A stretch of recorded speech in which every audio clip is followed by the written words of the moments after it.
Tous les jours, on boit, on mange, on va aux toilettes. Et qu'est-ce que l'on fait pour ces émotions? Souvent rien. Alors je vais vous montrer un automassage du ventre, considéré comme le siège des émotions, ce ventre qui contient des muscles et des organes, et qu'il faudrait, selon moi, masser quotidiennement. Pour cela, on va prendre un bâton qui fait à peu près 65 cm de long, qui permet de pouvoir le poser sur les différentes parties de son ventre.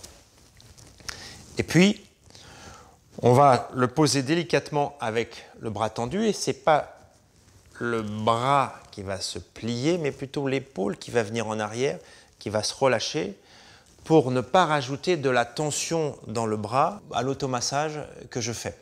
On va commencer peut-être par le psoas. Le psoas, c'est un muscle qu'on trouve de chaque côté qui s'étend des lombaires jusqu'au fémur. C'est un muscle puissant, profond, qui permet de relever les jambes, de plier les hanches, d'asseoir une posture stable, un peu aussi la rotation. Et c'est le seul muscle qui relie la partie supérieure du corps à la partie inférieure. Ce qui est important à savoir aussi sur le psoas, c'est qu'il va capter et garder les toxines qui se trouvent sur les organes aux alentours. Donc si on a un problème de foie, si on a un problème d'intestin, hop, c'est le psoas qui récupère ces toxines. Donc c'est important de le relâcher, de le masser, de le détendre. Comment je le repère? C'est tout simple.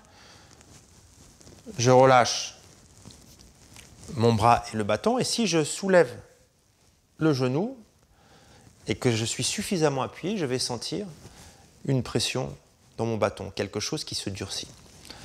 Alors, pour automasser le ventre, soit je reste dans ces positions, soit j'appuie un peu et je bouge l'extrémité du bâton, soit ce que j'aime bien aussi, c'est que je pompe. Je pompe doucement, régulièrement, profondément, et je souffle à chaque fois. En fait, c'est l'appui qui génère le souffle. Alors le psoas, on l'a sur le côté aussi, en montant, en descendant, et je fais de chaque côté. Je vais m'occuper aussi de la vessie et de la prostate. La vessie, elle est à l'intérieur du bassin, et la prostate, pour les hommes, c'est une petite glande qui est à peu près la taille d'une châtaigne, qui, avec les années, a tendance à gonfler et à devenir un peu plus dure. L'idéal, c'est qu'elle soit petite et souple. Donc, je vais masser tous ces organes internes, sachant qu'avec le bâton, je vais rentrer derrière le pubis, à l'intérieur du bassin, mais que je ne vais pas avoir accès directement à la vessie, à la prostate. Enfin, les organes sont reliés entre eux, c'est-à-dire que quand je masse la vessie, quand je masse l'intérieur du ventre, j'ai accès aussi à la prostate. Et donc je me relâche à l'intérieur. Voilà, je viens à l'intérieur du bassin, à l'intérieur du pubis, je me relâche et je commence à pomper. Si j'ai un peu mal, peut-être une petite infection, peut-être que j'ai envie d'aller aux toilettes. Dans ce cas-là, ma vessie n'est pas complètement vidée, ça va permettre de la vider totalement. Et je masse.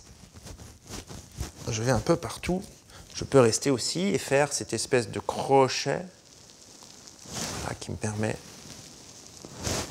d'avoir accès aux parties les plus profondes. Ensuite, je peux aller sous les côtes pour avoir accès au diaphragme, au plexus, au foie, à l'estomac. Je remonte. Voilà, pareil, je peux pomper. Là, ça sera plus facile de rester. Je peux me servir aussi du sol pour avancer.